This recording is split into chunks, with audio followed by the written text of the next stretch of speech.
moramo končno reči, ilegalne migracije so ilegalne migracije in zato nimamo nobenega razumevanja. Me pa moti, da nekako uči demokracijo Evropsko unijo nekdo, katerega šerif, kot je rekel, v Washingtonu ni spoštoval recimo volilnega izida. Ta ista večina obvladuje tudi parlament in imamo namesto parlamenta tudi Golobov parlament. Tega nisem nikoli maral pri predsedniku Janši.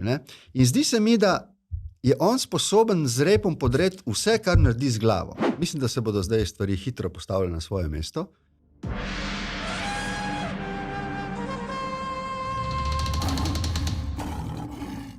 To je Tedenski safari, podcast, ki ga spremljajo levi in desni, pa tudi levi in besni. Teden, ki je za nami, kaže na vse večjo nervozo, ki se na savani dogaja pred volitvami, ki so manj kot leto dni oddaljene.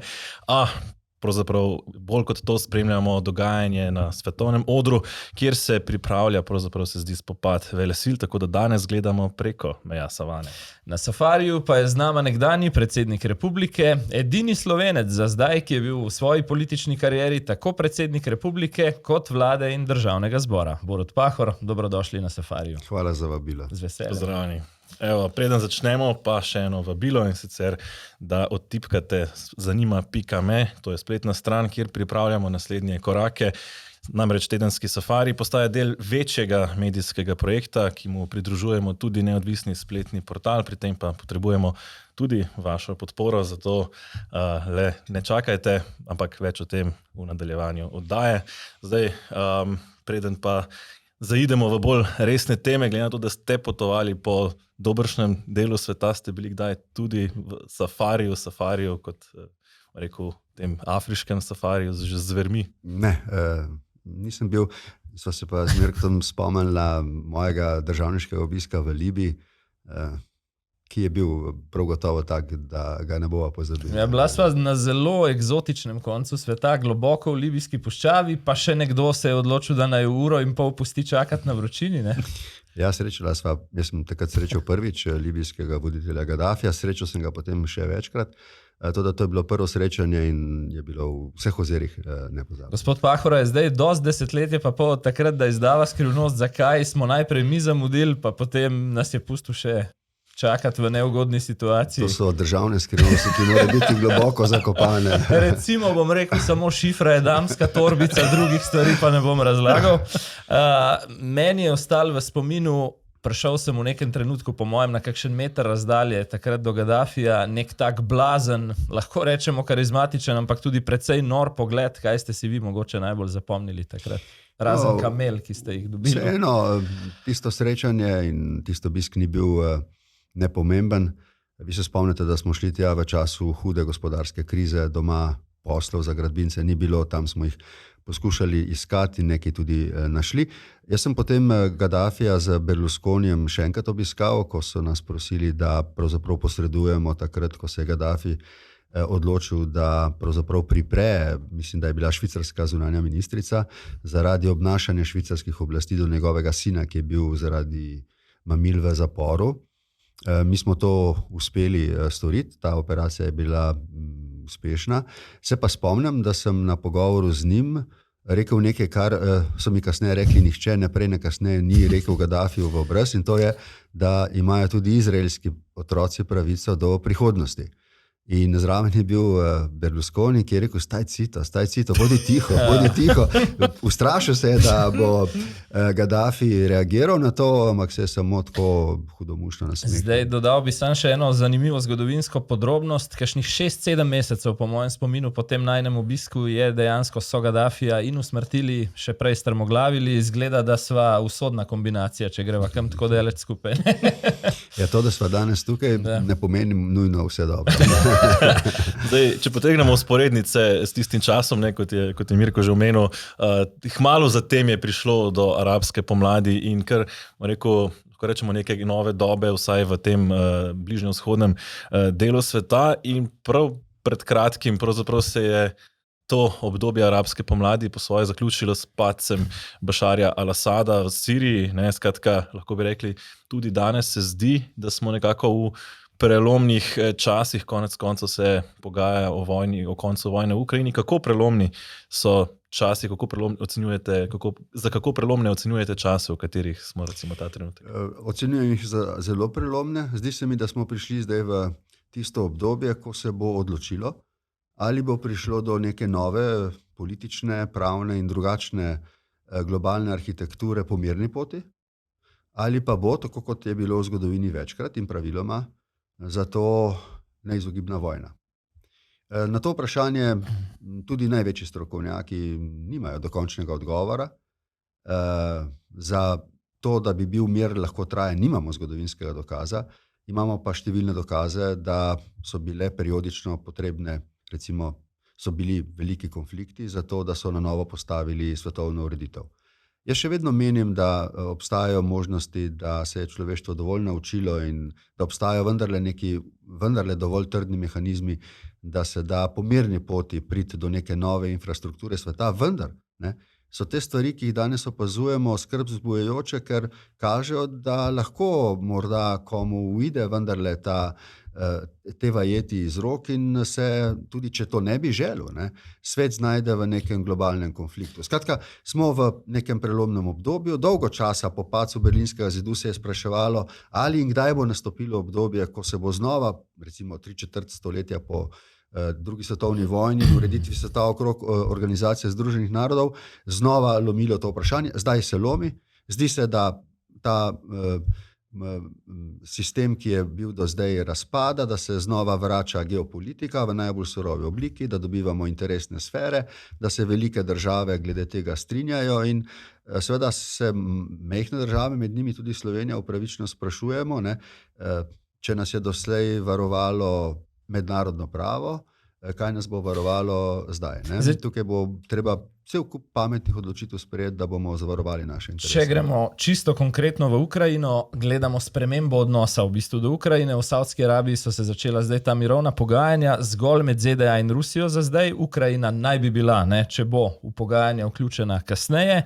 Glede Evrope v bistvu smo še malo v dvomih, je vprašanje, ali sploh bo, pravijo sicer tudi neki nižji nivoji ameriške administracije, da ja.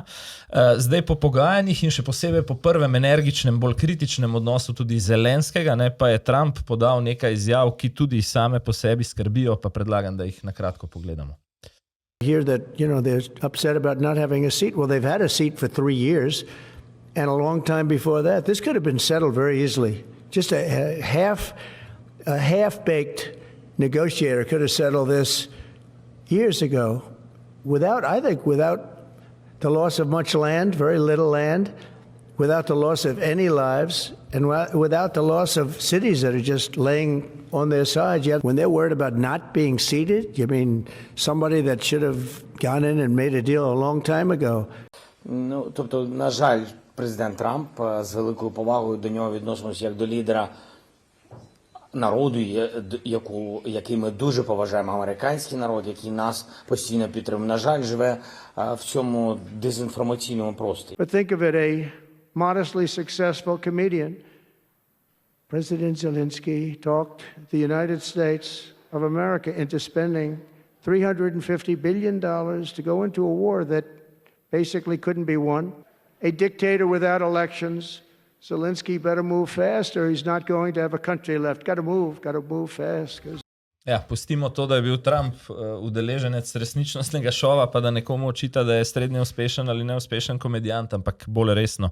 Kako razumete vi te obtožbe, da je Ukrajina sama kriva za vojno z Rusijo in da se v teh 3 letih niso predali, češ, ker niso prepustili pač delov svojega ozemlja Rusiji in tudi sicer to ravnanje z zavezniki, ki ga spremljamo? Odgovor bom dal malček drugače, kot ga pričakujete. Upam, da bom razumljen. Kaj je strateški interes predsednika Trumpa? Njegov strateški interes je ne samo, da ohranja status prve velesile, ampak da zagotovi, da še nekaj časa strani Kitajske ne bo ogrožena. Ve, da je to glavna tekma, ki Ameriko čaka, in vse, kar danes gledamo, moramo videti v tem kontekstu. Tudi rešitev vojne v Ukrajini. Rusijo želi umakniti spod pokroviteljstva Kitajske. Dokler je Rusija pod kitajskim pokroviteljstvom, je Kitajska močnejša. da bi zmanjšal politično, vojaško in drugačno vplivnost Kitajske, želi Rusijo vrniti tja, kjer je bila, torej dovolj samostojna, da ne potrebuje direktne kitajske pomoči in zavezništva. To pa lahko seveda doseže samo tako, da da neke koncesije Rusiji, da bi do tega tudi prišlo ob razumevanju Kitajske. Žrtev je Ukrajina in na koncu seveda tudi Evropska unija. Do Evropske unije predsednik Trump nikoli ni imel, tudi zdaj nima sentimentalnega odnosa, vidijo kot neko gospodarsko tekmico, kot neko politično tvorbo, ki nekako živi v zavetju, tudi varnostnem zavetju Amerike, za katerega Amerika plačuje, ne vidi razlogov, da bi se to nadaljevalo. Tako da v tem smislu moramo videti njegovo željo, da se čim prej praktično reši vprašanje vojne v Ukrajini, tudi če se to reši na nepravičen in tudi morda netrajen način, in želi, da breme te rešitve pade na Evropo in tudi bo padlo na Evropo. To predstavlja za Evropo, tudi za nas, en kolosalen problem. Ni nerešljiv, ampak mislim, da ne sme biti nihče, ki se zdaj s tem sooča, presenečen. Vse to je bilo mogoče do neke mere pričakovati. Pa je to naivno pričakovanje, oziroma lahko Trump iztrga Putina iz rok? Je tukaj možno recimo Rusijo dobiti na svojo stran in kakšna je cena? Je to cena Ukrajina ali je cena tudi recimo Litva, Latvija, Estonija? Tudi Rusija si seveda želi, da ne bi bila v tako podrejenem položaju do Kitajske, kot je morala zaradi novo nastale situacije po ruski agresiji in sankcijah biti. Želi biti znova akter, poln, suveren akter v mednarodni politiki in Trump ji ponuja ta status. S tem jo poskuša pridobiti za svoj načrt in praktično od nje še nič ni zahteval, za razliko od Ukrajine, kjer je zahteval marsikaj. To, kar predsednik Trump govori o Ukrajini, o predsedniku Zelenskem, o koncesijah, ki so jih dolžni dati, vse to seveda zbuja neko upravičeno skrb, kam te stvari vodijo, ker tukaj ni pravzaprav nobene, kako bi rekel, morale v tem, na koncu koncev v politiki je na koncu vse moralno. Ne? In to seveda predstavlja za svet neko izkušnjo, ki je, kot rečeno, po drugi svetovni vojni še ni imela. Peter je omenjal Litvo, Latvijo, Estonijo, tu so seveda še Finska, Romunija, Bolgarija, Poljska konec koncev. Piše se precej ali pa namiguje na umik ameriških sil na meje NATO iz leta 90. Se vam to zdi resno? Piše se celo, tako ena od finskih poslank, da naj bi Trump dal neuradno Evropi ultimat, naj v 3 tednih nekako Ukrajince prepriča v predajo, sicer da se umikajo iz Evrope. Ali pa vsaj iz tega območja, ki je po letu 90 vstopil v NATO. Ne? No, predsednik Trump bo svojo ekipo ljudi, svetovalcev in državnih sekretarjev in ministrov storil vse za to, kot rečeno, da bo mir, kolikor je mogoče takojšen, da bo z njim zlasti zadovoljna Rusija. To, da z njim ne bi bila zadovoljna Ukrajina in Evropa, ga toliko ne skrbi. Nenazadnje je celotna kompozicija varnosti v Evropi doslej bila odvisna od ameriške navzočnosti. To on ve, zato si to lahko privošči. To torej od Evropske unije zdaj terja nek strateški odgovor. Me moti, da je ta tako begajoč, tako kaotičen, zato ni dobene potrebe. Evropa mislim, da dobiva jasen signal, mora se postaviti na svoje lastne noge. Zdaj, tukaj bo veliko problemov, kajti jaz vidim samo eno pot za resno in pravo, da to doseže, in to je, da se oblikuje kot veliko bolj povezana unija, kot je. Tukaj bo prišlo do kratkih stikov med državami, nekateri, ki so bolj naklonjeni suverenosti držav, bodo imeli zadržke do tega procesa, tisti, ki bodo videli v tem rešitev kot jaz, torej v nekih Združenih državah Evrope, bodo želeli iti naprej. In tukaj napovedujem, da bo prišlo v naslednjih letih do Evrop več hitrosti. Jaz mislim, da bodo nekatere države pobegale naprej in pustile tiste, ki bodo vztrajale pri suverenizmu nekoliko zadaj. Evropo 2 hitrosti smo imeli v teh, recimo, zadnjih 30 letih pogosto, ne?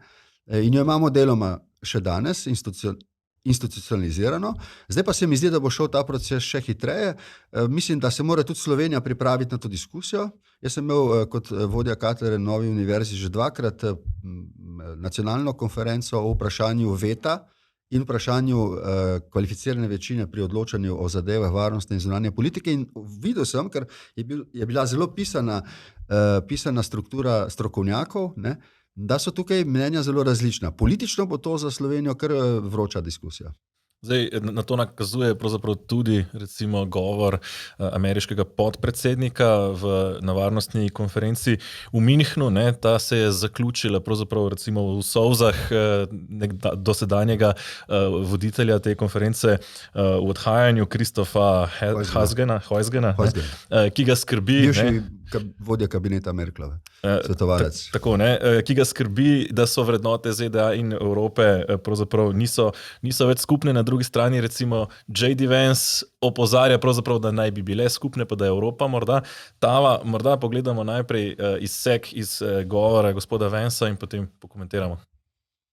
But while the Trump administration is very concerned with European security and believes that we can come to a reasonable settlement between Russia and Ukraine, and we also believe that it's important in the coming years for Europe to step up in a big way to provide for its own defense, the threat that I worry the most about vis-a-vis Europe is not Russia, it's not China, it's not any other external actor.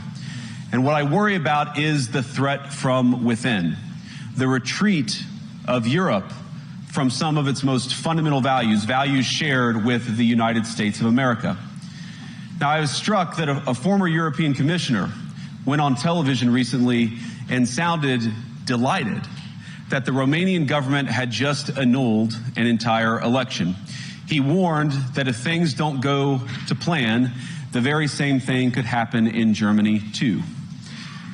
Now, these cavalier statements are shocking to American ears. For years, we've been told that everything we fund and support is in the name of our shared democratic values. Everything from our Ukraine policy to digital censorship is billed as a defense of democracy. But when we see European courts canceling elections and senior officials threatening to cancel others, we ought to ask whether we're holding ourselves to an appropriately high standard. And I say ourselves because I fundamentally believe that we are on the same team. We must do more than talk about democratic values, we must live them. Skratka, Vance daje Evropi po eni strani lekcijo o demokraciji, sporoča, poskrbeti boste morali za svojo lastno varnost. Pa če se morda tukaj ostavimo, to ni novo. Trump je že v prejšnjem mandatu to sporočal, je zdaj zgolj bolj jasno, bolj glasno, manj diplomatsko. In kako vidite mogoče odziv Evrope na to zahtevo po lastni varnosti? No, ponavljam moje stališče, da gre za zgodovinski govor, približno enakega pomena, kot ga je imel govor predsednika Putina leta 2007, ko je najavil novo paradigmo varnostne strategije Ruske federacije. Pa takrat nihče ni vzel resno, se mi zdi, da zdaj malo bolj smo. In to je enako. Tukaj se mi zdi, da se je podcenjevalo to, kar je rekel. Vance je pripravljen govornik, za razliko od Trumpa, je izredno študiozen, ve, kaj govori, kaj želi povedati, bil je zelo jasen. Mene nekatera stališča ne presenečajo, z nekaterimi se celo lahko strinjam, me pa moti, da nekako uči demokracijo Evropsko unijo nekdo, katerega šerif, kot je rekel, v Washingtonu ni spoštoval recimo volilnega izida leta 2000 in je pravzaprav spodbudil 6. januarsko vstajo na Capitol. So pa nekatere stvari od svobode govora do nekaterih odločitev, ki zadevajo recimo storno volitev v Bukarešti oziroma v Romuniji, stvari, o katerih bi bilo morda v Evropi vredneje bolj govoriti, kot govorimo. Tudi pri Trumpu, pri mojem odnosu od Trumpa, ta ni črno-bel, jaz nisem njegov fan. Ampak ima nekatere stvari, govori nekatere stvari, ki govori prav. Morda jih kakšen reče robato, ampak ima prav. In to, da ga mi v celoti zavračamo, je slabo. Tudi pri govoru Vancea ni nič slabo, če mi razumemo, kako nas Amerika vidi. In mislim, da se lahko postavimo samo, če nehamo pravzaprav hoditi v Washington in reči, da se bomo poboljšali, ampak da zgradimo svojo Evropsko unijo, ki bo recimo lahko samostojna. Se veste, da o strateški avtonomiji govorimo zdaj že leta, pa je to ostalo preveč pri besedah, ki bo lahko en faktor v svetu. Zdaj ni, zdaj je šibka navznoter, je šibka navzven, kot nikoli doslej ni bila. Pa ste me napeljali na to evropsko reakcijo. Zdi se mi, govorim seveda o 2 izrednih sestankih v Parizu, potem nek svojevrsten odgovor. Zakaj svojevrsten? Videli smo 2 sestanka evropskih voditeljev, ki jih je sklicala Francija oziroma Emmanuel Macron. Sprva v zelo ozki zasedbi teh 7 držav, 6+1, v bistvu plus Velika Britanija, na to potem v sredo. Se zdi kar malo izsiljeni, razširjeni. Zdaj je zgodaj reči, da se je Evropa prebudila, oziroma jaz kar malo težko razumem, Macron je vendarle dolgo progaš, kako ne razume, da čeprav realna politika poteka med velikimi silami, da mora vsaj navzven za ljudi to izgledati nekoliko drugače. Se strinjam. Zdaj, razmere so take, da je začela zunanja in celo varnostna politika skrbeti širši krog ljudi, kot jih običajno zanima. Mislim tukaj na vse na Evropejce, ne? Običajno zunanja politika zelo ljudi ne zanima. Toda tokrat vidijo, da grejo neke stvari zares. In v takih okoliščinah mora biti politika modra, mora delovati vključujoče, do neke mere, če želite, tudi pomirjujoče, in reči, mi smo sposobni to situacijo rešiti v naš prid, v prid naših interesov. Ta reakcija, ki je sicer običajna, da sem ali tja kakšen večji, pomembnejši voditelj skliče v nekih takih situacijah krog nekih svojih kolegov, ni prvič in verjetno tudi ne zadnjič, ampak v tej situaciji, ko je tako, kot je, bi moral tako izkušen državnik kot Macron je takoj vedeti, da če že sklicuje ena od držav sestanek, ne institucija Evropske unije, recimo komisija ali svet, da v tem primeru bo imelo to nek simbolen pomen, zlasti, če bodo tam vsi voditelji, tudi če bi se morda zaradi tega končalo z manjšim konsenzom, kot bi se. V tem smislu se bo treba zdaj navaditi, da smo na nek način v skupnem čovnu in da moramo zelo paziti eden na drugega, čeprav, povem še enkrat, čez nekaj časa se bo verjetno zgodilo, da bodo tisti, ki bodo menili, da mora iti ta čovn v eno smer in da bodo nekateri menili, da mora iti čovn v drugo smer in da prav mogoče gremo v 2 različna čovna, čeprav nekako eden ob drugem. Še tole, vem, da ste z razlogom po drugem predsedniškem mandatu zapeljali seveda kariero, kot ste jo, in ste zdaj izven te dnevne slovenske politike, pa vas te teme ne veselijo več tako zelo, ampak vendarle, morda samo ena metafora na tole, kar ste rekli. Premier Golob je spremljal dogajanje preko video povezave. Mene je to spomnilo na leto 2022, ko je na nek način seveda zaradi okoliščin takrat tudi kampanjo dobil v finišu preko video povezave na soočenjih. Je to metafora za to, kako v bistvu Slovenci doživljamo realnost globalno, okoli nas, pa tudi na nek način, kako dokaj odtujeno od ljudi slovenska oblast spremlja tudi dogajanje v državi na nek način? No, če ne zaradi drugih razlogov, zaradi mednarodnih razlogov, se mora zdaj politika zavedati, da bo delala nekatere ukrepe v nekem novem kontekstu. Do zdaj morda za domačo politiko ta mednarodni kontekst ni bil tako bistven, zdaj pa postaja. In ena od prvih, se mi zdi, dolžnosti ene modre politike je, da takoj sproži vse mehanizme, ki omogočijo dialog. Tudi za zaprtimi vrati na vrhu države. Pa tudi seveda en dialog pred javnostjo, ki daje tej javnosti vtis, da če bodo proti našim željam nastale okoliščine, ki bi utegnile tako ali drugače ogrožati, ne mislim zdaj neposredno vojaško, ampak ogrožati naše interese, se je slovenska politika sposobna na nje odzvati enotno. Ta hip, se mi zdi, se temu cilju ne namenja dovolj pozornosti, ampak te okoliščine so že nastale in vsako zamujanje bi lahko bilo precej politično drago, zlasti zato, ker Slovenijo čakajo volitve. Volitve imajo pred seboj pa seveda predvolilno kampanjo, ki že po naravi stvari prej kaže na razlike med tekmeci. To je v naravi kampanje. Medtem ko bo ena državna politika morala ostati do konca v tem letu dni, toliko trezna, da ko bo šlo za zunanje ukrepanje, bo delovala enotno. In zdaj se nam dogaja ne samo neenotnost med poli, ampak celo znotraj istega pola. Pa izvoli, Peter, se navezuje v bistvu na te. Ne? Ja, ne, A lahko nekaj rečem še tukaj? Na nek način, zdaj bo to tvegana izjava, ne? Ampak na nek način me kot nekoga, ki bo 32 let v politike, od prvih volitev leta 90 naprej, pa do leta 22, me to spominja, kar se dogaja zdaj v Sloveniji in v naši okolici. Prav zanimivo je, da je pravzaprav oboje zelo slično. Ne? Me spominja na čas tam v drugi polovici 80-ih let, med leti 87 in 90, ko se je dalo slutiti v Sloveniji, da prihaja do nekaterih sprememb in se je dalo slutiti, da prihaja tudi potem zaradi padca Berlinskega zidu, sindikata, solidarnost, protestov v Sloveniji proti Beogradu, do nekih paradigmatskih sprememb. Jaz mislim, da smo blizu takih paradigmatskih sprememb v Sloveniji in tudi v Evropi. Morda sem rekel preveč, rekel sem, da je tukaj neko tveganje v tej oceni, ampak si ne morem pomagati, da se ne bi spomnil tistega časa. To je lahko, paste, takrat je veliko Slovencev skrbelo, kaj se bo zgodilo z nami, kaj bo za Jugoslavijo, kaj bo za svetom, kaj bo za Slovenijo nenazadnje. In vendar se takrat politična elita vendarle, kljub temu, koliko danes lahko kritiziramo tisti čas, znala postaviti tako, da je Slovenija prišla do demokracije, prišla do ustanovitve države, do enotne obrambe države in do vstopa v Evropsko unijo v 10 letih. To je fenomenalen dosežek slovenske politike. Ali smo zdaj v isti moralni in politični kondiciji, da dosežemo, če imam prav, da se nahajamo nekaj let pred dramatičnimi oziroma paradigmatskimi spremembami, ali smo zdaj v taki kondiciji, kot je bila takrat politika? Ravno to se mi zdi, da se pravzaprav dogaja ravno obratno. Torej, na Münchensko konferenco predstavniki slovenske vlade sploh niso odšli. Vojko Volk iz kabineta predsednika vlade komentira, da je bila to zavestna odločitev.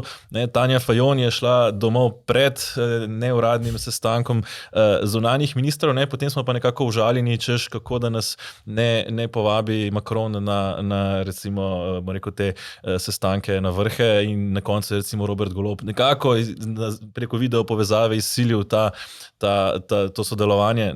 Kako razumeti pravzaprav to nezanimanje slovenske politike za zunanjo politiko?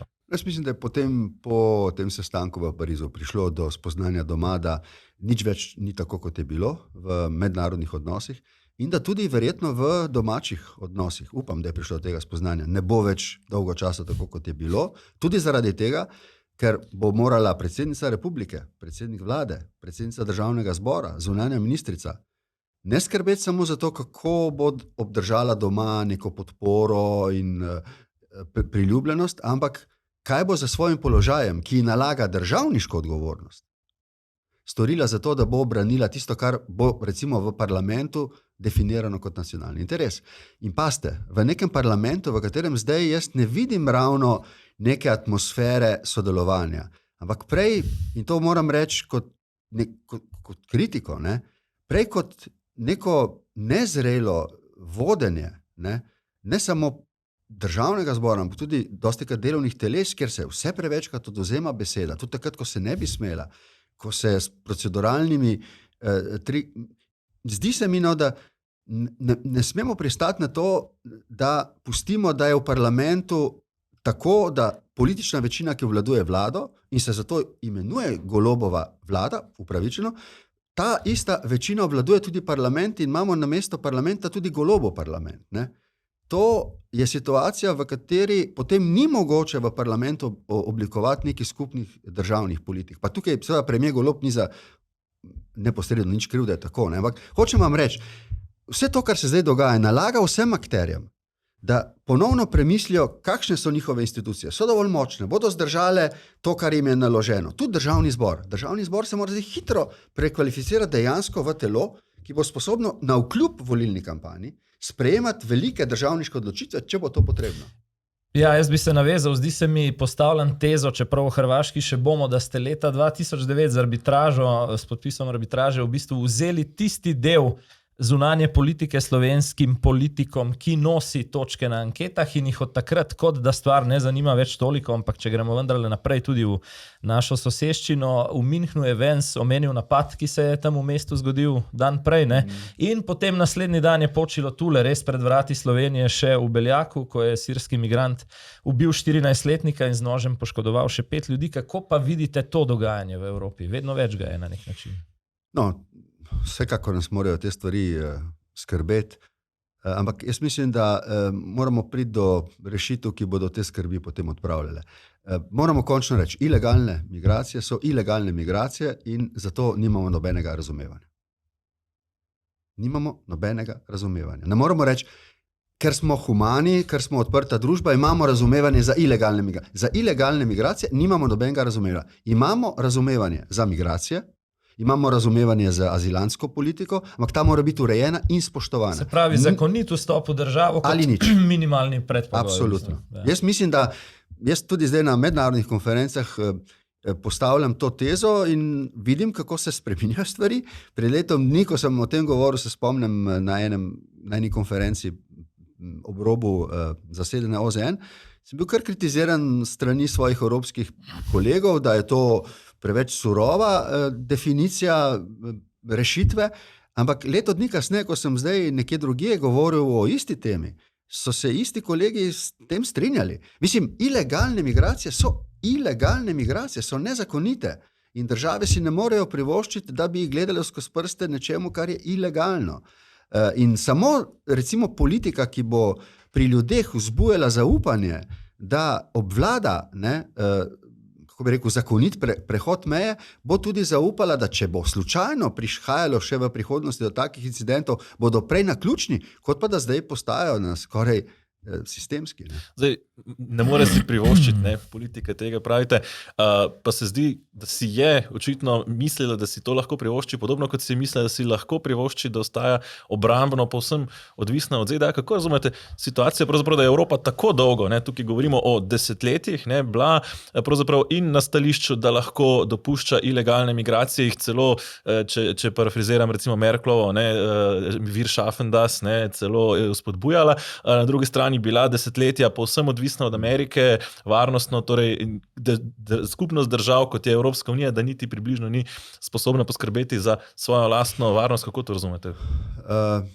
Mislim, da se bodo zdaj stvari hitro postavile na svoje mesto. Za razliko od recimo časa po padcu osnutka ustavne pogodbe leta 2004, kot veste, je pred 20 leti Evropa slutila potrebo potem, da se bolj poveže, da se tudi institucionalno malček prestrukturira in pripravi za bodočnost. No, večina politik takrat tega ni razumela in je to zavrnila. In potem smo namesto te pogodbe dobili, jaz sem bil še član Ustavne komisije v Evropskem parlamentu, Lizbonsko pogodbo. Lizbonska pogodba je bila kompromis potem, ko je bilo treba hitro reševati Evropo pred tem, da gre nekako v prihodnje naprej. No, zdaj smo se znašli v situaciji, ko bo treba reagirati. In še enkrat vam povem, verjetno bo zaradi razlik med 27 državami prišlo do tega, da bo skupina držav rekla, mi gremo naprej za povezavo. Mi gremo v smer, zdaj bom improviziral z sintagmo, v smer Združenih držav Evrope. Ker samo tako je mogoče graditi obrambno unijo. Samo tako je mogoče graditi fiskalno unijo. Samo tako je mogoče graditi druge unije, ki jih, če nimate takih institucionalnih povezav, ni mogoče graditi. In en del držav bo rekel, ne, to je odmik od suverenosti držav, mi ne želimo sprejeti tega tveganja, bomo ostali zunaj. Ta nevarnost do neke mere je tukaj, ampak ta nevarnost je še vedno manjša kot za prihodnost Evropske unije, kot da bi ustrajali, ker ni konsenza, ne bomo nič naredili. A se razumemo, kaj govorim? Paste, ta diskusija, o kateri zdaj jaz govorim, bo ena najpomembnejših političnih diskusij v Sloveniji v naslednjih letih. Jaz se vas spomnim, da ste praktično identično govorili v mandatu 2008-2011. Takrat bi vam kdo očital, da mogoče niste bili najboljši predsednik vlade, ampak analiza je dejansko ostala brezčasna in je danes bolj aktualna, kot je bila takrat celo. No, jaz sem takrat samo poskušal, hvala, da ste to spomnili, poskušal Slovenijo navezati na Francijo in Nemčijo. Tukaj je prvič prišel francoski predsednik vlade, Prišla je tudi kanclerka Merklova na obisk, z obemi smo podpisali strateško partnerstvo. Zdelo se mi je pomembno, da imamo tudi eno državo v muslimanskem svetu. Odločili smo se takrat za Turčijo in s temi 3 državami danes še vedno Slovenija podpisan ta sporazum o nekem strateškem. No, evo, zdaj, če smo že ravno v Sloveniji, pa na poti proti Srbiji, kamor se mi zdi, da tudi glede na vašo trenutno interesno sfero moramo, se za trenutek ustavimo doma. Janševa SDS, ki je nedvomno ena velika politična sila v Sloveniji, je praznovala 36 let obstoja. Od ustanovitve SDZ do današnje SDS, sicer seveda je treba biti resnicoljuben, je bilo kar nekaj premikov in obratov, predsednik pa 32 let, vsaj zadnjih enak. Ne? Podobne teze kot na tem praznovanju je potem dan kasneje Janša izrekel še na sredinem shodu Ruparjevih upokojencev. Predlagam, da ta osrednja Janševa sporočila na kratko pogledamo. Ponekod ne bodo dovolj zgolj klasične reforme, potrebno bo nekatere strukture postaviti na novo. Pa tudi zgolj visoka zmaga Slovenske demokratske stranke za to ne bo dovolj. Za vse to v naslednjem mandatu Slovenija potrebuje ustavno večino razuma. Ustavno večino razuma. Pred nami je čas velikih korakov. Ukradeno državo si bomo Slovenci vzeli nazaj in nihče nam tega ne more preprečiti. Stranka stopa v obdobje svoje največje politične moči v času, ko jo Slovenija usodno potrebuje. Zdaj, Janša morda celo netipično za svojo siceršno retoriko sporoča: vsi, ki niste izrecno proti nam, ste z nami oziroma za nas. Potrebna, to zelo pogosto ponavlja, je ta ustavna koalicija razuma, da potegnemo ročno zavoro pred propadanjem civilizacije. Ta komentar se zdi v duhu časa, tudi ameriškega in tako naprej. Ne? Hkrati zagotavlja, da je SDS ta trenutek na vrhuncu svoje politične moči. Me zanima v bistvu širši kontekst, ali bo slovenska desnica, z njo seveda tudi Janša, po vašem zajahala ta mednarodni val, nek obrat proti desni, ali so razmere v Sloveniji vendarle drugačne? No, povsem jasno je, da so te mednarodne okoliščine take, da spravljajo v zadrego tako levico kot desnico, se nekako križajo nekatere poglede, ne? Desnica je običajno navdušena nad Trumpom, ne? Toda njegov odnos do Ukrajine, ne, v čistem nasprotju z njenim odnosom. Ne? Hočem reči, tukaj je enako velja za levico, ne, pri celi vrsti stvari. Tako da tukaj bo res zelo dinamično. Hočem reči, ta čas, v katerega gremo, je res spominja na prelomna 90-ta leta, ko se je marsikaj lomilo in samo eni sposobni voditelji, ki so imeli vizijo in so znali navdušiti ljudi za neke spremembe, bodo tukaj uspeli. Drugače bo Slovenija zaspala. Ne? Res pa je tudi, da se v tistem času, in tako bo veljalo tudi zdaj, lahko nekaj spremenilo samo, če bomo bili sposobni zbrati neke velike večine. Zdaj, ne vem, kako ne razumem predsednika Janšo, ali ko govori o ustavni večini, želi ustavno večino za spremembo ustave. V ustavi, slovenski ustavi, ki je dober dokument, ne vidim nobenih kavtel, ki bi bremzale priložnost za naš razvoj. Če misli na ustavno večino, zato da bi spremenili kakšne pomembne stvari v ustavi, jaz take potrebe ne vidim. So stvari za spremembo, ampak niso bistvene za naš razvoj. Če govori o neki širši koaliciji, se mi zdi, da je to za pozdraviti in bi bil vesel, če bi tako razmišljanje prišlo tudi strani recimo leve sredine. Jaz bom kar odkrito povedal, kaj si želim kot državljana. Ne? Jaz si želim, glede na okoliščine, v katerih smo se znašli, ki niso običajne, da bi na naslednjih volitvah nastopila na volitvah za mandat neka koalicija. In bi rekla, gledajte, mi smo se zbrali skupaj, zato, da vodimo Slovenijo v teh za domače in mednarodne razmere zahtevnih časih. Imamo tak program, ki je dovolj jasen, kot je bil jasen Demosov program. In s vašo podporo bomo razumeli mandat, da ga uveljavimo. Tako se je zgodilo tudi z Demosom leta 90. Nastale so razmere, ne vem, ali je imel predsednik Janša to v mislih ali ne, ko ne samo desna sredina, ampak tudi leva sredina pravzaprav ne morete mimo tega, če hočete pošteno nasloviti probleme prihodnosti, kot da rečete, ta ekipa bo uresničila ta program. Kajti, če bomo mišli na te volitve in bo vsak kandidiral proti vsakemu, mi nismo šli z nobeno novo kvaliteto slovenskega političnega prostora na te volitve. Bo tako kot običajno, medtem ko bodo mednarodne razmere pa tudi domače drugačne.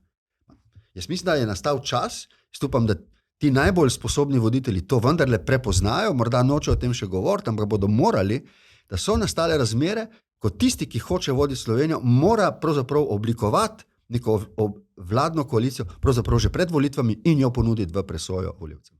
Ja, zdi se, da je pravzaprav gremo pa ravno obratno. Začeli so se zbirati podpisi za referendum o teh umetniških dodatkih pokojninam. Iz strani SDS-a je slišati, da je to neke vrste podoben referendum, kot je bil tisti, ki je potem nekako lahko rečemo zrušil, oziroma tisti, ki je zrušil vašo vlado o pokojninskih reformah in malem delu. Vidite tukaj vzporednice oziroma kako razumete pa to držo? Ja, to je bilo precej običajno v vseh obdobjih vlad, da so bili referendumi na nek način preizkus trdnosti obstoječih vlad, koalicij in seveda priljubljenosti in avtoritete opozicije. Na koncu koncev, gledajte, to je sestavni del demokratičnih ureditev in ne smemo vedno pomisliti najprej na ceno, ki jo predstavlja nek referendum, ampak moramo pomisliti tudi na to, da se pač preko takih mehanizmov odloča o tem, komu bomo dali priložnost na novih volitvah. Tisto, kar bi rad povedal, je, da doslej še nisem opazil v slovenskem političnem prostoru neke spremembe obnašanja, ki bi bila plod diagnoze, da so se stvari v Sloveniji, pa zlasti v mednarodnem prostoru spremenili. Tudi v Sloveniji, če vi hočete res nekaj spremeniti, morate Slovencem povedati, ali bomo šli z višanjem davkov naprej. Jaz za tako vlado ne bom volil. Ali bomo davke manjšali? Morda. Kaj to pomeni za socialno državo? Ali smo sposobni narediti konkurenčnost? Mislim, konkurenčne recimo elemente socialne države, zdravstveni sistem, recimo kvalitetnejši šolski sistem, kako bi lahko zmanjšali uradništvo. Jaz mislim, da nekaj, kar se vidi v tujini, ni morda za vreč stran, kako povečati podjetništvo. To je bistveno za Slovenijo. Slovenci so pridni, želijo delati veliko in tudi zaslužiti veliko. Večina. Dajmo jim priložnost, da to naredijo. Ne pa, da se, poslušajte, na vse možne načine to zavira. Jaz nisem podpornik te zdravstvene novele, ki zelo ideološko loči javni zasebni sektor. Ta pristop je popolnoma zgrešen. Govorite o ideologiji, pa da ni zavedanja za spremembe v duhu časa. Imate pisarno na Trgom Republike, pa še tu imamo eno idejo, da bi bilo zdaj ta trg treba preimenovati v Trg Jožeta Pučnika. Mislim, so stvari, ki jih ima seveda predsednik Janša zelo prav in tudi nikoli nisem skrival, da sem se z njim strinjal. So stvari, recimo, ker se pač z njim nikoli nisva mogla ujeti. To je eno od takih stvari. Trg Republike je Trg Republike. Če bi imel kakšno drugo ime, recimo, če bi bil Trg Edvarda Kardelja, bi recimo razumel ta message. Ampak ker je Trg Republike, tam smo mi razglasili samostojno državo. Isto je pri zdravici pri njemu. Zdravljici. Ko se zapoje zdravljica, se dostikrat na njihovih prireditvah zapojeta oziroma zaigrata dve kitici. Tega nisem nikoli maral pri predsedniku Janši. In zdi se mi, da je on sposoben z repom podreti vse, kar naredi z glavo. In to me pri njemu kot voditelju seveda do neke mere moti. Drugače pa imam marsikaj prav in nisem med tistimi, ki menijo, da je mogoče na antijanšizmu graditi neko politično pozicijo. Prvič je to obsoletno, drugič je to nevarno, ker to vam daje neko potuho, da vam ni treba narediti nič, ampak samo razraščati strah pred Janezom Janšo. To, da se je v Sloveniji zgodilo, da je nekdo rekel, da bomo počistili janšiste z televizije, iz policije in da se ni nič zgodilo, je skoraj da neverjetno. Zdaj, skušala bova res držati obljubo, da je to, kar pride zadnje. To je preganjanje ljudi, ki so enakega političnega stališča kot politični nasprotnik. Pa to se ni dogajalo nikoli v slovenski demokraciji po 90 letih. Recimo, da bo naslednje vprašanje zadnje res notranje politično, predtem pa predlagam, da pogledamo krajšo izjavo Roberta Goloba o razmerah v koaliciji. Torej, ker živimo v demokraciji, je prav, da se vsaka stranka pozicionira v skladu s pričakovanji svojih volivcev. Ampak rad bi pa poudaril to, kar me sprašujete že 2 leti, ta koalicija je trdna in stabilna. Ravno danes smo imeli sestanek vodij in smo skupaj ugotovili, da ne samo, da smo trdni in da bomo dočakali konec mandata skupaj, ampak da v resnici ni nobenih velikih razhajanj med nami, zaradi katerih bi sploh imeli neke vidne probleme. Da pa imamo različne poglede na posamične točke, se mi pa zdi popolnoma demokratično in pričakovano. Zdaj, zavedam se, da je nehvaležno komentiranje dogajanja tudi v stranki, ki ste jo nekoč vodili, SD, ne? Vendar se zdi, recimo, da so v nekem nenehnem krču podobno pravzaprav, ne, kot je bila vaša koalicija z Zaresom, s Katarino Kresal, Gregorjem Golobičem. Vsako leto jih pretrese kakšna afera, ki se zdi, da je tudi malo spodbujena koalicijsko. Lani Litijska, pa je odletela ministrica Švarc Pipan. Letos je novi predsednik Han vsaj do tega trenutka precej bolje preživel to afero Spirit. Pa vendar, ne? Na eni strani premier govori o trdnosti koalicije, kako vidite razmerja znotraj vlade in tudi to, da konec koncev vaša stranka SD ne zmore znova poseči po neki relativni večini. Kot veste, ne komentiram strankarskih politik in strankarskih razmerij. Tako sem se pač odločil in pri tem skušam bolj ali manj ustrajati.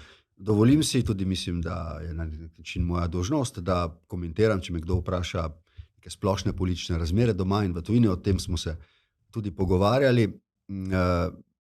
Ta koalicija bo verjetno ostala do konca.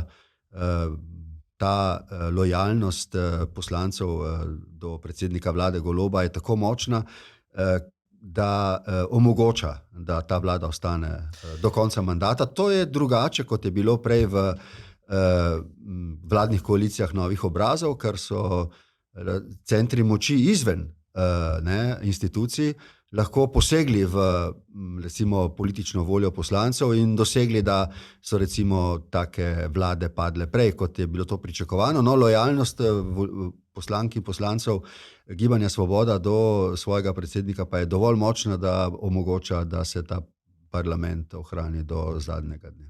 Pa če gremo zdaj naprej na Balkan, ne, če smo šli iz Evrope čez Slovenijo, z Balkanom se precej ukvarjate, ga preučujete, ne, tudi prek vašega tega inštituta, prijatelji Balkana, pa tudi tam se zdi, kar da precej vre, ne, že od novembra spremljamo študentske proteste v Srbiji, ne, gre za, po vašem mnenju, izrazito spontane demonstracije, glede na to, da tako dolgo trajajo, so tako močne in hkrati nimajo nekega še vidno izoblikovanega, recimo političnega voditelja, ki bi naprimer lahko nasledil predsednika Vučića, čigar odstopa pravzaprav niti eksplicitno ne zahteva. Kako razumete recimo to dogajanje v Srbiji zadnje skoraj že 3-4 mesece?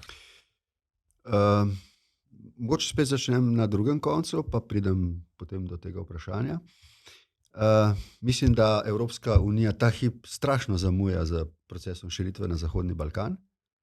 To zamujanje utegne imeti visoke politične, morda tudi varnostne stroške. Zgodilo se bo, da ko bo dosežen mir v Ukrajini, ko bo breme Ukrajine padlo na Evropsko unijo, ko bo dosežen neke vrste mir na Bližnjem vzhodu, bo ostal ta prostor jugovzhodne Evrope, teh 6 držav Zahodnega Balkana, ki bodo pravzaprav izpostavljenem zdaj soočenju vseh velikih sil na tem majhnem področju. Združenih držav Amerike, Evropske unije, Ruske federacije, Turčije in Kitajske. Namesto, da bi tukaj Evropa bila in rekla, gremo takoj v širitev, z nekaterimi tveganji, poberemo te države v Evropsko unijo, tvegamo nekatere probleme, ki jih bomo imeli, ampak s tem smo rešili to vprašanje, najprej miru in varnosti, potem pa tudi geopolitike, si dovoli za isto politiko, kot jo je imela pri širitvi zadnjih 20 let, da zamuja. To bo imelo velike politične stroške. Drugič, to je zelo pomembno zaradi Srbije. Jaz mislim, da je mogoče zavarovati mir, varnost in blaginjo celotnega Zahodnega Balkana, samo če dobimo vseh 6 držav v Evropsko unijo. Vem, da se vsi s tem ne strinjajo.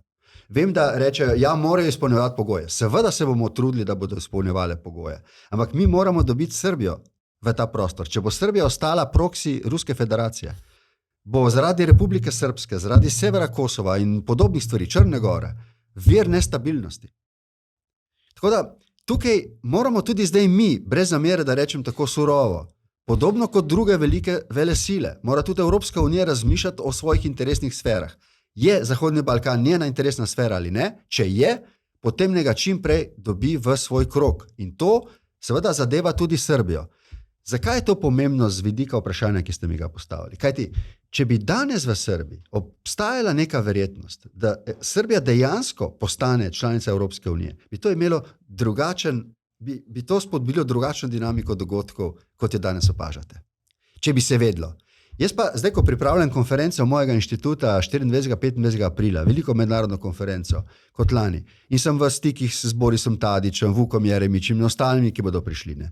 Oni mi pravijo, da recimo si sploh ne upajo, recimo tudi v kontekstu teh protestov, kot neko alternativo, ne samo personalno, politično, ampak tudi paradigmatsko, dati Evropske unije kot alternative temu, kar vidijo zdaj.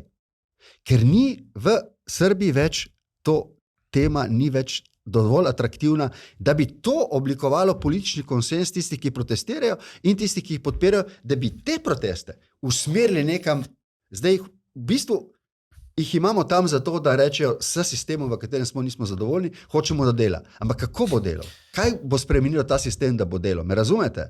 Samo če prije do ene velike spremembe strateške, da cel prostor prije v Evropsko unijo in prisilimo te države, da se obnašajo po naših pravilih, bomo spremenili tudi potem neke stvari, ki zdaj zelo slikovito nekateri pravijo, da ti protesti, kot ste sami rekli, nimajo svojega Džindžića, ne vemo, kako je takrat končal, postavlja se retorično vprašanje, ali bi morda tudi v teh časih podobno, pa vendar ne. Na drugi strani so na Balkanu še posamezni voditelji tipa Dodik, Kurti na Kosovo in tako naprej, ki tudi za ceno krvi, trupel, uničenja, pravzaprav nekako politično se zdi, so pripravljeni ustrajati in prosperirati. Kako nevarno se vam zdi to v bistvu? Jaz mojim evropskim kolegom pravim, da morajo še eno neznanko imeti v enačbi o širitvi in o miru in varnosti, in to je koruptivnost sistemov. Zdaj se že regenerirajo politične elite skozi te koruptivne sisteme. Me razumete? Tukaj prihaja že nova generacija politikov v politično sfero, ki so šle skozi ta, bom rekel, precej, kako bi rekel, navrtan sistem vladavine prava. Ne? To potem omogoča, da se pravzaprav te elite čutijo ogroženo od Evropske unije in širitve. Me razumete? Zato tudi ne vidite več entuzijazma, razen uradnega, narejenega, o tem, da bi postali člani Evropske unije, kajti to te elite ogroža.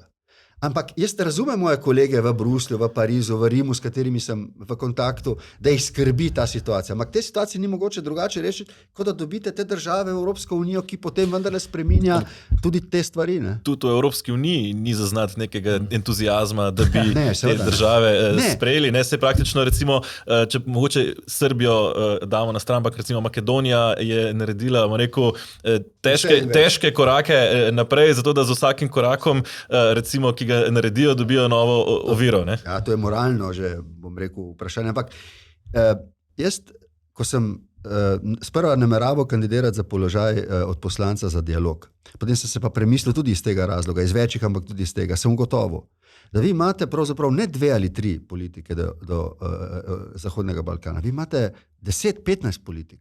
Predvsem pa eno stališče, ki je bolj ali manj unisono. Če bi tem državam, našim 27 državam, dali garancijo, da bo Zahodni Balkan miren in varen, da tam ne bo vojne, bi tudi Evropska unija bila pripravljena, da nikoli ne razmišlja o širitvi. To je moje mnenje. Zelo grobo sem ga povedal. Če bi imeli garancijo, da bo tam mir in varnost, pa da se ne bojo Rusi preveč mešali, pa da ne bo kitajskih kapitalskih intervencij.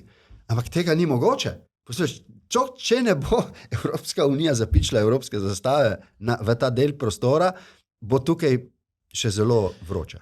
Zdaj, odprl ste temo finančnih korupcijskih tokov, pa ne morem, da ne bi odprl v bistvu prenosa dogajanja na Balkanu k nam. Ne? Zdaj, ljubljanski župan je zelo izrecno podprl Vučića napram tem protestom, nekaj ljudi potem tudi vključno z Milanom Kučanom ga je okrcalo, videli smo neke vrste, jaz mu bom rekel, kvazi protest.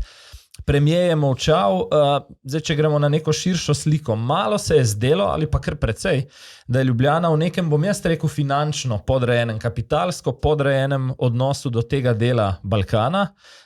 Se motim ali imam morda prav v tej oceni? Jaz imam seveda o tem svoje mnenje, ne bi ga zadržal zase. pa morda ni vam uspela ta kandidatura, oziroma ste se od nje umaknili za mesto posebnega odposlanca za dialog Beograd-Priština, zdaj je to postal danski diplomat. Tako je. Ne? Je tukaj, bom rekel, kako razumete to, ne, nekoga oddaleč iz Danske, ki ni recimo tukaj soudeležen ali pa morda ni odraščal v tem okolju, je to dobro recimo za to, da je nekdo zunanji, ali pravzaprav to tveganje, ker recimo ni nekdo, ki zelo dobro od blizu pozna razmere? Dotedajni odposlanec Lajčak nagovoril, da bi razmislil o tem položaju in sem se pozanimal pri naših oblasteh, ali bi me odprli in so me. Sem takrat zelo odkrito povedal, kakšen je moj pristop do tega. Najprej, da se neha za tehničnim pristopom v dialogu. Za Sørensenom nadaljujejo natančno s tem pristopom. Ta pristop postaja tehničen. Jaz sem pa rekel, ne, to ne bo prineslo nobenih rezultatov, vi rabite politika, zato se prijavljam.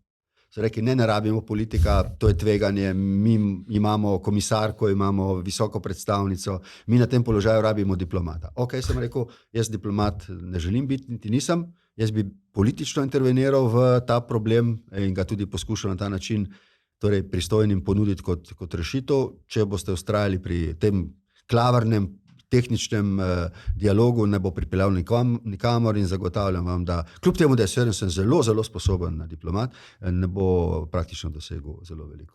Zaradi tega pristopa, ki ga Evropska unija spodbuja. Ja, se v bistvu to me spominja na to sliko, o kateri smo govorili prej. Ne? Ko je, na primer, Trump zelo pompozno v Washingtonu spregovoril o carinah na jeklo, na aluminij, je potem naslednji dan Evropska komisija v odgovor poslala nekega tehnokrata v ozki modri kravati in se mi zdi, da je to taka lepa metafora tega, kar počnemo. Ko sem se jaz takrat še zelo ukvarjal intenzivno z dnevnimi novicami, z dnevnimi pogovori z ljudmi na Kosovu in v Beogradu, sem lahko opazil, da je recimo ljudi v Beogradu ali Prištini veliko bolj zanimalo, kdo bo zmagal na ameriških volitvah, kot kdo bo zmagal na evropskih volitvah. In oni, zdaj Srbi zelo z navdušenjem spremljajo Trumpove poteze, na Kosovo je tega navdušenja iz vrste razlogov, za katere ne bi želel posegati, nekoliko manj, ampak oboji so prepričani v eno stvar. Če bo kdo kaj rešil, bo to Washington, ne bo to Bruselj. Ne samo na Balkanu, tudi v Evropi se zdi, da pravzaprav imajo ljudje tega politično korektnega, tehnokratskega načina vladanja dovolj in posledično nastajajo, se mi zdi, vedno večje skrajnosti. Pa če morda par primerov, v Avstriji so nedavno zmagali svobodnjaki, zdaj imajo hude težave s sestavljanjem vlade, najdaljše obdobje sestavljanja vlade po volitvah po drugi svetovni vojni. V nedeljo imamo volitve v Nemčiji, kjer prav tako recimo se drugo mesto obeta alternativi za Nemčijo, do katere imajo vse stranke nek požarni zid, kar je celo recimo Vance kritiziral v Münchnu. Spet se obeta recimo neko, bomo videli kakšen rezultat, ampak neko težavno sestavljanje koalicije. Na zadnje Francija je po predčasnih volitvah, ki so jih imeli lani julija, pristala tudi v nekem političnem krču, ko imamo skrajno levico, Macronovo neko centristično gibanje in Marine Le Pen z svojo desno stranko, ki vsaka nekako vleče v svojo smer in se krhka, bom rekel, vlada vedno znova, skoraj na tedenski ravni spremljamo pozive k nezaupnici oziroma glasovanja o nezaupnici. V katero smer vidite, da gre ta evropska, bom rekel, situacija, oziroma to nekako krha tudi, bom rekel, neko možnost za odločno posredovanje Evrope oziroma neke korake naprej? Vi ste upravičeno omenjal neko sintagmo, politična korektnost. Vi veste, da je Trump tudi direktno napadal. On je direktno govoril, nočem biti politično korekten, ker je to zamujanje časa, zguba časa. In je potem svojo retoriko kompletno spremenil, ne samo politični diskurs, ampak celoten demokratičen proces. Zdaj, do tega je prišlo zato, ker je ta politična korektnost, ki je nekako veljala v zahodni demokraciji, tako v Evropi kot v ZDA, postala neiskrena, ker je postala neverodostojna. Ljudje niso več zaupali. Zato so se obrnili na tiste, ki so napadali. To so bili pa populisti, ki so ponavadi desni populisti. Zdaj, jaz ne bi več kritiziral desnih populistov, taki so, čas jih je rodil, jaz bi rekel, kaj je krivda nas, liberalnih demokratov, da se je to zgodilo. Ali bomo še naprej slepo vztrajali pri tem, da se bomo obnašali tako, kot smo se doslej, ali bomo tudi mi v našem programu, v naši retoriki, v našem obnašanju vendarle razumeli, da so nastale neke nove razmere, tudi s tehnologijo, ki to omogoča. In se temu prilagodili. Ne pravim, da se moramo mi prilagoditi temu, kar dela Trump. Ampak moramo razumeti, zakaj on s tem uspeva in najti naš odgovor, liberalni odgovor na situacijo, v kateri smo se znašli. Drugače bomo priča, kot ste rekli, porazu za porazom v Nemčiji, povsod. To bo proces, ki ga je potrebno na nek način tukaj vendarle do neke mere zaustaviti, sicer bomo res imeli poškodovan demokratičen proces. No? Zdaj, ko govorim z vami, grem težko mimo Hrvaške. Ne? To je nek del vaše politične zapuščine pred 15 leti. To zato, ker sem včeraj z Milanovićem govoril. Prihaja v kratkem na Vampe v Ljubljano, ne, naslednjo sredo. Pred 15 leti ste v Stockholmu podpisali ta arbitražni sporazum s kolegico Kosor, takrat dahnili zgodovinski kakšen fantastičen dan. Ne? Pa me zanima, a danes še mislite tako, oziroma da dam malo več konteksta temu mojemu vprašanju. Zdi se meni, recimo, da 10 let in pol kasneje vsaj kapitalizirati nismo znali dejstva, da se problem meje umika z naslovnic, pa da naštejem par takih stvari, recimo JEK2 ali ta plinovod od Krka proti Trstu in Minhnu. Konec koncev tudi NLB še čaka na nek svoj prodor nazaj na velika vrata na hrvaško tržišče. Kaj pravite vsem skupaj? Pa gledajte, a zdaj lahko malo sebe hvalim. Največja korist sporazuma, ki je bil podpisan 4. novembra v Štokholmu, je bila, da je nek zaostren odnos med državama spremenil v prijateljski in odnos sodelovanja. In to je bila res velika sprememba. Ne glede na to, da je sodišče razsodilo o meji, Hrvaška pa je zavrnila, da bi mejo potem tudi fizično označili tako, kot je. Ne? Vendar se bo to enkrat prej ali slej zgodilo. Ampak koristnost arbitražnega sporazuma je bila, da je 18 let časa, ko so incidenti krojili domače in mednarodne politike med državama, privedlo v sodelovanje in partnerstvo in prijateljstvo. Zdaj, smo to znali mi najbolj izkoristiti? Lahko bi bili boljši, se strinjam. Ja, poglejte, še to vprašanje, nekako vam je del politike, kar malo posmehljivo zviška dal pred leti, tudi v času zadnje parlamentarne kampanje, vzdevek kralj Instagrama, zaradi vašega specifičnega komuniciranja preko socialnih omrežij z javnostjo. Ste pričakovali, da vas bodo te isti akteri na slovenskem političnem parketu tako hitro, seveda bolj ali manj posrečeno, pa vendarle posnemali? Ja. Ja. Seveda, ker ne more drugače. To je nov čas, zahteva prilagoditve, mimo tega niso mogli. Zanimivo je, ne, da smo se v mednarodnem smislu lotili uporabe, smo posegli po družbenih omrežjih, na začetku po Facebooku, potem po X-u in Instagramu, zdaj po TikToku. Tisti, ki smo imeli bolj zaprte poti, ali pa smo čutili, da imamo bolj zaprte poti v etablirane medije, ali pa smo čutili, da etablirani mediji govorijo stvari ali pa jih obravnavajo, ocenjujejo drugače, kot mislimo mi, pa nismo uspeli recimo z svojim glasom. Nismo si ga vzeli, ker nam je to omogočala tehnologija. Ko se je to začelo, je bilo veliko posmehovanja, kajti na teh socialnih omrežjih ne morete vedno na vseh enako komunicirati. Vi na X-u ste lahko zelo, kako bi rekel, zelo politično resen. Ampak vi na Instagramu recimo ne morete, ker je to drugačen tip tehnologije, ki zahteva drugačno komunikacijo. Enako velja za TikTok. To, da so toliko časa smešili ta pristop, je meni samo godilo, kajti jaz sem lahko samo razširjal ta svoj medijski prostor in ga danes pripeljal do 310,000 sledilcev. Zanimivo je, ne, zame, da se število sledilcev ni zmanjšalo potem, ko sem se umaknil iz političnega položaja. Se bi recimo bilo za večino lahko morda nezanimivo, kaj zdaj počnem, pa se ni. Ne? Nekako sledilci ostajajo, zdi se torej, da so te tehnologije nekaj, kar mora politika vzeti za resno, moram pa zdaj takoj nekaj reči. Ne? Opažam, že prej, ko sem bil predsednik republike, pa tudi zdaj, ko me ljudje povabijo na kakšne prireditve. Ne? Jaz ne vem, če vi opažate to, ampak v 90-ih letih, pa še polne, smo politiki drli med ljudi. Mi smo poskušali biti skozi med njimi. Razumete, na vsaki veselici, na vsakem dogodku, stisniti roke, kolikor se je dalo. Si šel v Mursko Soboto, sta te dva čakala, si šel v Mursko Soboto zaradi 2, pol naslednjič bojo 3. Zdaj ne grejo politiki nikamor več. ne čutijo, celo, ne čutijo potrebe, da stiskajo roke, da se pogovarjajo z ljudmi, da jih ljudje trepljajo po rami ali pa kritizirajo. Ampak to sem hotel reči, ti socialni mediji so koristni za propagando, samo ne nadomeščajo pa tega čustvenega stika z ljudmi. Ravno to se mi zdi, ko ste omenili, da ste bili nekako pionir tega. Zdaj se zdi, kot da počasi vladna koalicija dojema, da se stvari dogajajo tudi na socialnih omrežjih in skuša to regulirati. Ali pa kakšna partnerka. In kaj vidimo? Vidimo, da se tudi oni učijo in da tudi oni delajo napake. Ne?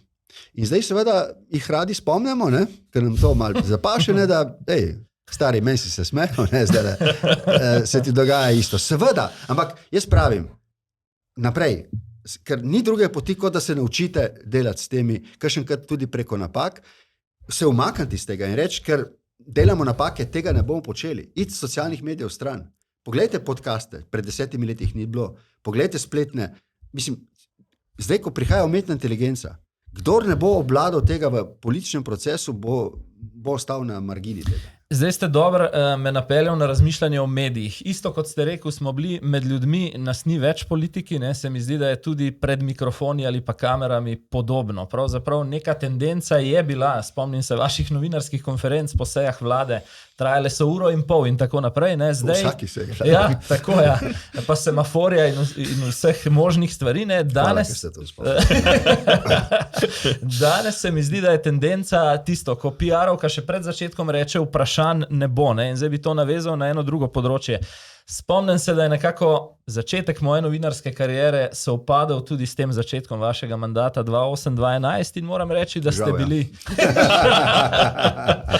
in moram reči, da ste bili tudi potem v 2 predsedniških mandatih tip politika, ki je seveda lahko bil malo bolj srečen nad poročanjem medijev ali kdaj tudi zelo nesrečen, ne? Ampak vtikali se v to niste, tega niste komentirali in zdi se mi tudi, kolikor sem poznal vaše sodelavce, da tega tudi njim nekako niste dovolili ali pa že sami niso tega želeli. Zdaj s kolegoma Petrom Meršetom pa Rokom Čakšem se pravkar lotevamo enega novega pravzaprav medijskega projekta Zanima.me, tudi Safari bo del tega.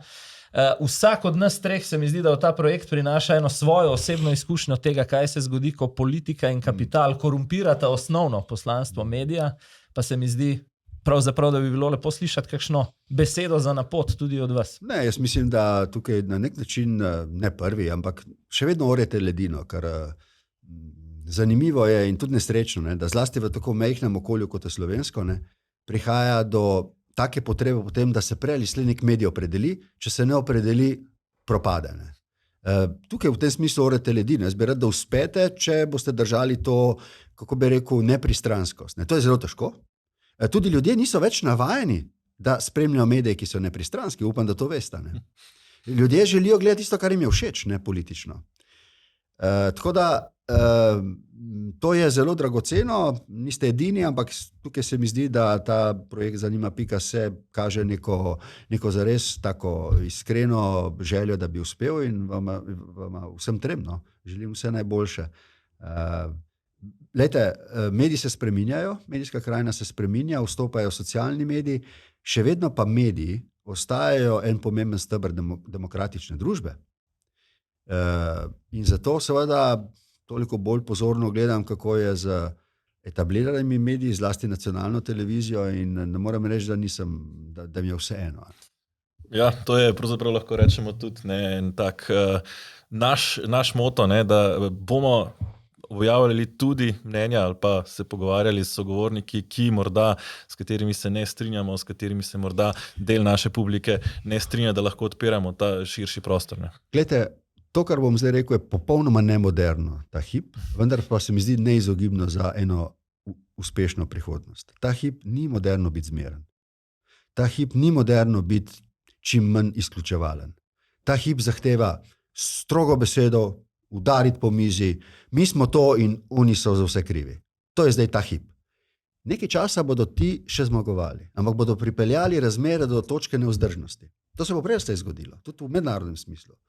In zdaj gre samo za vprašanje, ali se tisti, ki mislimo drugače, znamo, ne, jaz ne več, ker sem prestar, ampak ali se zna ena nova generacija organizirati, da bo nastopila, tako kot je recimo Demos leta 89, 88, 89 in bo rekel, mi smo tukaj, Mi smo tisti, ki znamo nasloviti jugoslovansko krizo, spremembe v Evropi in mi bomo dali Sloveniji perspektivo. Lahko tudi v osebnem imenu rečem, da mi je bistveno večje veselje s kolegom Meršetom iz tedna v teden ugotavlja tudi, o čem se absolutno ne strinjava, ne, kot pa biti v nekem mehurčku, kar pa je sicer, mehurčki so v duhu časa. Ne. Ja, in politiki se zelo radi izogibajo temu, da bi iz teh mehurčkov stopili. Ne samo med ljudi, ne, tudi vse pogosteje se mi zdi, da poslušamo besede novinarjev, ne, ki pravijo, povabili smo tega in tega, nikogar tukaj ni. Ne. No, to je bilo popolnoma nemogoče v 90-ih letih. Ne vem, koliko se vidva tega spomnita. Ampak jaz vam bi to rad povedal. Vse ni bilo vse idealno. V Bučarjevem in drugih parlamentih v 90-ih letih je bilo dostikrat zelo burkasto tudi.